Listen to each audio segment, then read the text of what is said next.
Y ya estamos de regreso acá en nuestro Comunicarte para recibir acá al colega académico de la Facultad de Comunicaciones de nuestra UNIAC, pero además, y ahora lo tengo anotado para decirlo bien. Pero no lo tengo anotado aquí, lo tengo anotado arriba. Espérame, para darme un segundo, lo voy a decir bien. Rubén Ditus, director del Observatorio Crítico de la Imagen y Discursos Mediales. ¿Cómo estás? Así es. Y conductor de podcasts muy importantes acá en nuestra UNIAC. Mirada electoral. De hecho, yo pensaba cuando ayer pimponeamos para este tema que ha venido gente muy bacán, o sea, partiste con Cristian Leporati, ¿cierto? Vino Mayol, vino Matamala, Josefina Araos, me está faltando alguien. Nicolás Freire. A conversar contigo respecto exactamente a cómo los medios de comunicación han cubierto lo que han sido las campañas electorales, pero partir inmediatamente con una hipótesis, ¿no? Estamos enfrentándonos, yo creo que durante esta década, a un nuevo elemento que no habíamos tenido en cuenta y que cambia bastante el juego, que son las redes sociales. Sí, es un nuevo actor que ha reconfigurado el ecosistema de los medios y también el ecosistema político.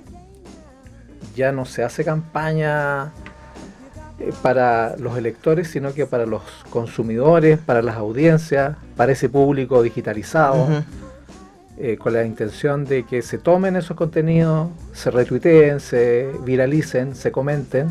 Entonces, la lógica es la publicidad orgánica. Yo tomo ese contenido y lo comparto, de tal manera de ir ampliando el efecto que tiene la publicación. Que es algo que hace 5 o 10 años estaba en pañales.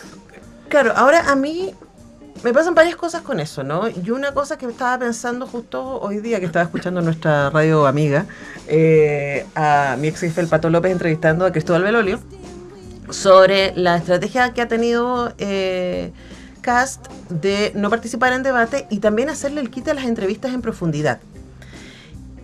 Y uno piensa estratégicamente, él ha sostenido un par de ideas fuerzas, ¿no? Tienen que ver con el desarrollo, con la migración y con la seguridad. Básicamente, son esas 3 ideas fuerzas. Y yo pensaba, es muy apropiado para formato TikTok.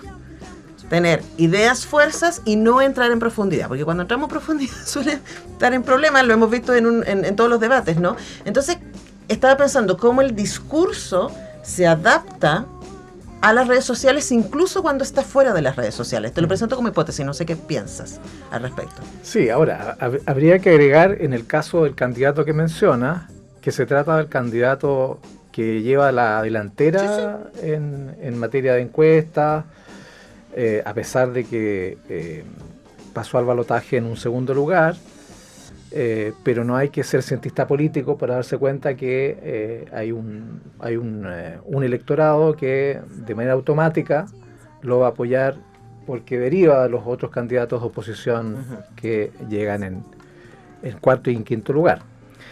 Mira, habría que ponerse en el núcleo de la estrategia electoral de Kast.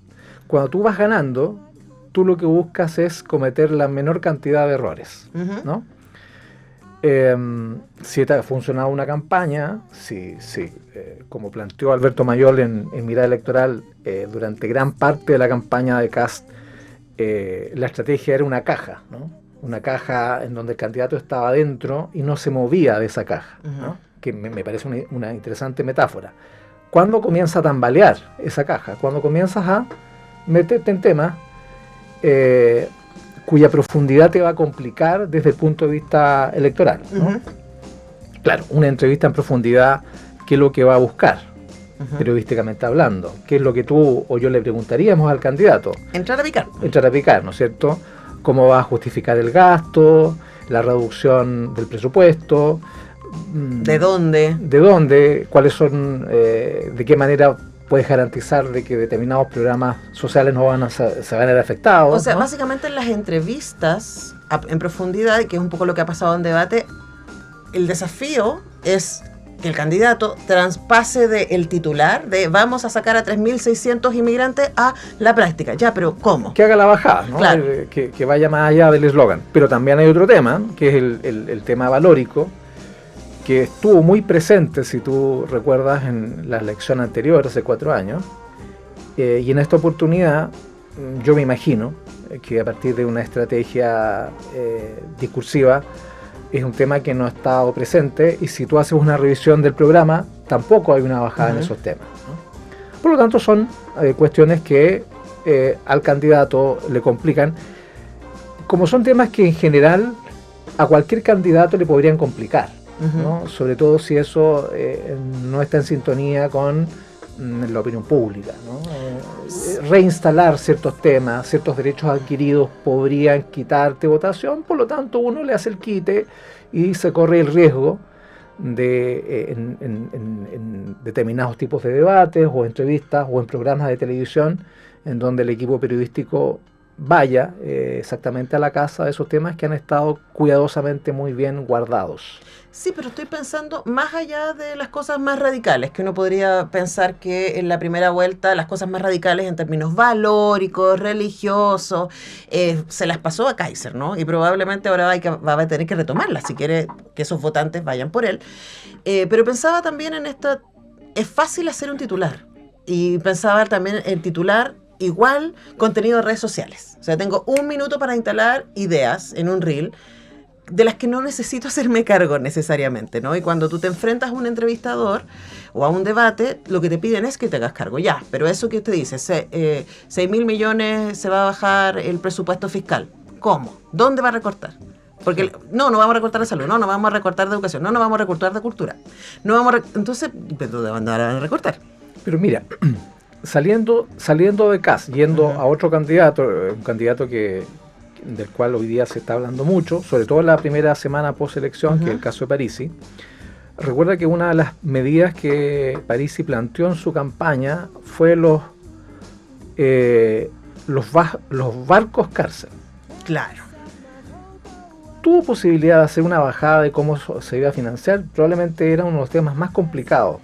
Lo mismo que ciertas medidas para resguardar la frontera en el norte, ¿no? Que de hecho fue muy llamativo porque se usó inteligencia artificial para recrear esas medidas que fueron muy efectistas y probablemente usando el personaje de la señora Juanita, ¿no? Que ahora no sabemos quién es, dónde está la señora Juanita, puede comprender muy bien, ¿no? Imagínate a la señora Juanita que efectivamente está con un gran temor por salir de su casa y ve estos barcos que van a estar llenos de prisioneros, y un candidato presidencial le asegura que es la mejor manera para tener a esta población carcelaria incomunicada, sin posibilidad de poder seguir liberando pandillas desde la prisión. Es muy efectista, pero cuesta explicar de dónde va a salir la plata, qué derechos humanos no se van a transgredir,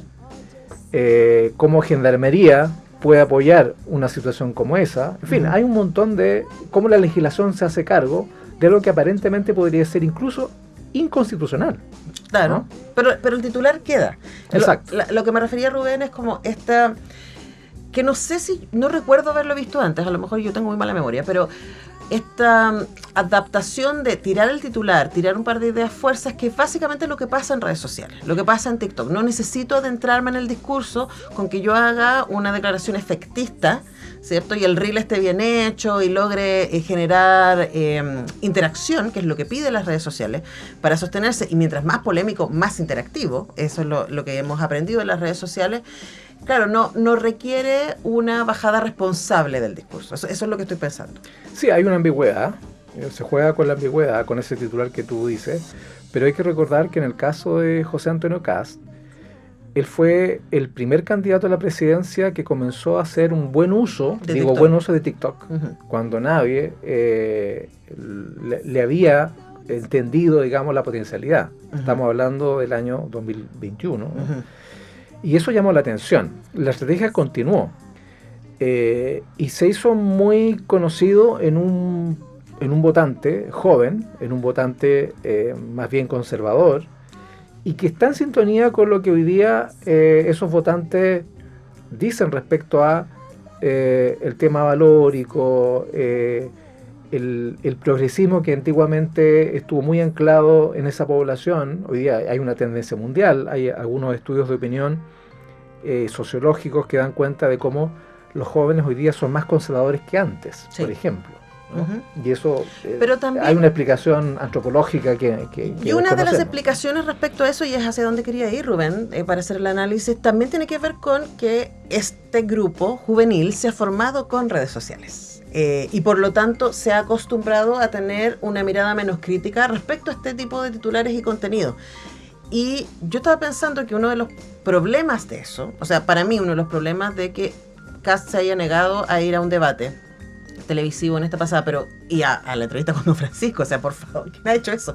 Antes, es porque, claro, mejor no entremos en profundidades, ¿no? Pero también porque las redes sociales no me exigen fast-checking. Así es. Y en un debate sí voy a tener a un grupo de personas, de hecho, la misma gente de fast-checking, definiendo si lo que estoy diciendo es real o no. Entonces, en redes sociales yo literalmente puedo decir cualquier cosa, y va a ser más lento, más difícil, o incluso si después me dicen, no, lo que usted dijo no es cierto, ya se instaló la idea, ¿no? Y estoy pensando particularmente en todo lo que fue que hoy día está aprobado, no estoy diciendo nada demasiado extraordinario, la intervención de Cambridge Analytica a través de la instalación de bots y de ideas fuerzas y su influencia en la elección de Bolsonaro, de Trump y en el Brexit. Entonces hoy día sabemos que las redes sociales pueden tener una influencia muy potente, especialmente frente a una audiencia que fue criada con redes sociales y que tiene menos perspectiva crítica respecto a eso. Sí, y si a eso tú le sumas la cámara de eco, o sea, el algoritmo que nos genera la propia red social, es muy difícil que, aunque haya una mirada crítica, cuestionadora, esa información no va a llegar a la audiencia que consumió ese eslogan a través de ese video TikTok. Uh-huh.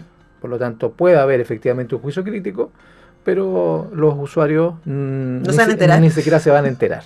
Uh-huh. Por lo tanto, el mecanismo está instalado, ¿no? Claro. Ahora, es muy difícil desarmar esa máquina. es muy difícil. Ahora, tú mencionas el programa Don Francisco, ¿no? Yo conversaba con algunos colegas respecto a ese tema, y claro, ¿tú te acuerdas que en la anterior participación de Kast en ese programa Con todo su hijo sentado ahí en filete. no fue una buena performance? Es verdad, me acuerdo. ¿No? ¿Por qué? Porque no era el Chile profundo, no era el Chile real, ¿no? Pero qué más real y ¿No? profundo que Don Francis. Y yo creo que esa mala evaluación probablemente complicó al comando y la sugerencia fue no asistir. Esa es mi impresión. Sí, es un súper buen antecedente. Ahora, Rubén, antes que se me vaya el tiempo, a propósito de Mirada Electoral y de tu primer entrevistado, que fue Cristian Leporati, yo me acuerdo haber entrevistado a Leporati en una elección presidencial, no, en la elección anterior, parlamentaria creo que fue, y me dijo una cosa que no se me ha olvidado, ¿no? Y es cuando todos estos ejemplos que yo te di, del Brexit, de Trump, de Bolsonaro, son votantes, no nos sabemos históricamente, pero sí en este caso de derecha o Sí. conservadora, Sí, ¿no? sí, sí. Y recuerdo haber conversado con Cristian sobre por qué las redes sociales han sido una herramienta tan eficiente en términos electorales para las derechas, en general a nivel mundial. ¿Y qué está pasando con los progresismos, no? Y él me dijo algo que me dejó rebotando y te lo planteo aquí para que lo conversemos, ¿no? Y me dijo por qué, pueden revisar la entrevista, ahí está en YouTube, porque en general los progresismos les da un poco de pudor las redes sociales. Es como también son las herramientas del mercado, ¿cierto? Y hay que instalarse entonces ya no la idea de las políticas, sino la idea del marketing. Hay menos espacio para las ideas, entonces en vez de usarla y ver la potencialidad, como que les da un poco de cringe, ¿no? Y de decir, no, yo no sé si quiero meterme ahí. Es como si fuera una herramienta también simplista, y lo es, sin duda, ¿no? Pero por supuesto ahí le estáis entregando todo el material al del frente. No sé cómo lo ves. Mira, probablemente las redes sociales sean mucho más útiles y amigables para aquel elector que siente algún tipo de rabia, ¿no? Rabia con la élite, ¿no? Y por lo tanto queda atrapado por el voto populista, rabia con el inmigrante, porque piensa que el inmigrante es la causa de todos sus problemas, ¿no? Rabia con la inseguridad, rabia con el modelo, un modelo que le prometieron que iba a funcionar que llegó para unos pocos y sin embargo no permea su vida social, yo creo que puede haber una explicación que tenga ese sentido. Una cosa emocional. En el caso chileno, y algo que alguna vez hemos conversado fuera de micrófono, en Chile yo creo que todavía hay un gran impacto discursivo de lo que fue el estallido social. Uh-huh. El estallido social reflotó algunas ideas de derecha que estaban de alguna manera superadas dentro del discurso político, ¿no? Uh-huh. O pensábamos. o se hablaban en privado. Claro. Las redes sociales hicieron que esas conversaciones privadas se hicieran públicas. Uh-huh. Precisamente porque tú comienzas a convencerte de que no eres el único, que ahora, tu opinión ya no es minoritaria y te envalentona de alguna manera. Sí, ¿no? y te valida, pero es interesante eso de no es minoritaria, porque hoy día sabemos que muchas de esas ideas, que podrían ser anticivilizatorias o cuestionadoras de la democracia, también fueron instaladas por Fox. Entonces, no necesariamente es que la mayoría piense así, pero hay una sobrerepresentación de ese tipo de pensamiento en redes sociales porque es posible hacerlo. Sí. Mira, hay una imagen que el día de ayer, antes de ayer, comenzó a circular en Twitter, que mostraba la situación de los presos en El Salvador. Uh-huh. ¿No? Y una conocida investigadora planteaba cómo se asemejaba a los campos de concentración. Uh-huh.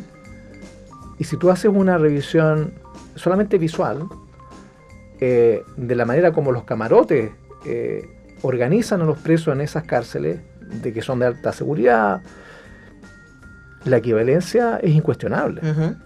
El tema está como tú validas, ¿no? Y si tú escuchas a personas que dicen esos delincuentes tienen que pudrirse en la cárcel uh-huh. por el crimen que han cometido, entonces tú empiezas efectivamente a darle una nueva lectura a aquellas cuestiones que pensábamos que estaban resueltas. Además que en ¿no? el caso del gobierno de Bukele no sabemos. Hay mucho cuestionamiento si esas cárceles están llenas de criminales o no. Ahora, esas fotografías son reales, efectivamente, sí. Eso está ahí. Claro, pero no sabemos si esas personas, o sea, incluso siguiendo la línea del conservador, la conservadora que dice, no, pero si un criminal tiene que pagar por sus crímenes, exacto. Perfecto. El problema es que, perfecto si usted cree eso, ¿no? Y no ir a sentarse en la sociedad, ese es un tipo de pensamiento, pero a mí lo que me inquieta, además de los derechos humanos que también tienen las personas que están privadas de libertad, es que no sabemos si hay un montón de gente que está ahí, según investigadores del mismo Salvador y organizaciones internacionales que están ahí encarceladas sin que haya habido un juicio. Y eso... Pero queda la foto. Queda la foto. Y la audiencia dice, bueno, eso es lo que quiero. Uh-huh. Y comienzan entonces a reflotarse ciertos temas como la reinstalación de la pena de muerte u otras temáticas que hoy día en el siglo XXI pensábamos que estaban desechadas, ¿no? Sí, ¿sabes lo que a mí me pasa, Rubén, y lo que me inquieta aquí como ciudadana, pero también como periodista, es que el ser humano y cualquier sociedad conformada por seres humanos es compleja. Entonces, no hay manera sencilla de terminar con la inequidad. No hay manera sencilla, y la inequidad está absolutamente asociada a la criminalidad, no hay manera sencilla de asegurar una mayor bienestar para todos y todas. No hay manera sencilla, pero si yo estoy mandando mis mensajes vía redes sociales y con la tranquilidad de que nadie me va a cuestionar de, bueno, ya, pero ¿cómo va a hacer eso? Es fácil instalar la idea general, y lo que a mí me parece muy inquietante es que también nuestras mentes se empiezan a poner cada vez más simplistas. Y voy a agregar una cita que espero no sea negativa, ¿no? Citando a Humberto Maturana, la realidad es un caos, ¿no? Y lo que hace la política es disminuir el caos. Uh-huh. Es tratando de organizarlo un poquito. Esa organización. Cuando se presentan los discursos en época electoral, uno tiende a pensar que algo de caos se traspasa, ¿no? Esta suerte de tengo el mecanismo para darte tranquilidad, pero no te explico cómo. Lo importante es que yo te doy la confianza, dame tu voto, que te darás cuenta, y si no, pídeme el cargo, como dijo un candidato a lo largo de la campaña. Esas son declaraciones populistas, sí. ¿no? Porque cuando tú comienzas a situar o a instalar la idea de que debo renunciar si no cumplo las expectativas, finalmente es la democracia la que termina siendo afectada, ¿no? Yo creo que a mí particularmente eso es lo que me preocupa, ¿no? Me preocupa que no seamos capaces de dar conversaciones, diálogos más complicados de lo que está sucediendo en esta pasada. Aquí, esta conversación tiene que ver también con nuestra labor como investigadores, como académicos, y en el caso específico de Rubén Ditus como director del Observatorio Crítico de la Imagen y Discursos Mediales, que esto es lo que hacemos, como, bueno, cómo se está comunicando esto y cuáles pueden ser esas consecuencias. Gracias, Rubén, por venir. Gracias, Antonella. Nos vemos. Nosotros vamos a la pausa y al regreso vamos a estar hablando de artes escénicas con Villaray Lobos.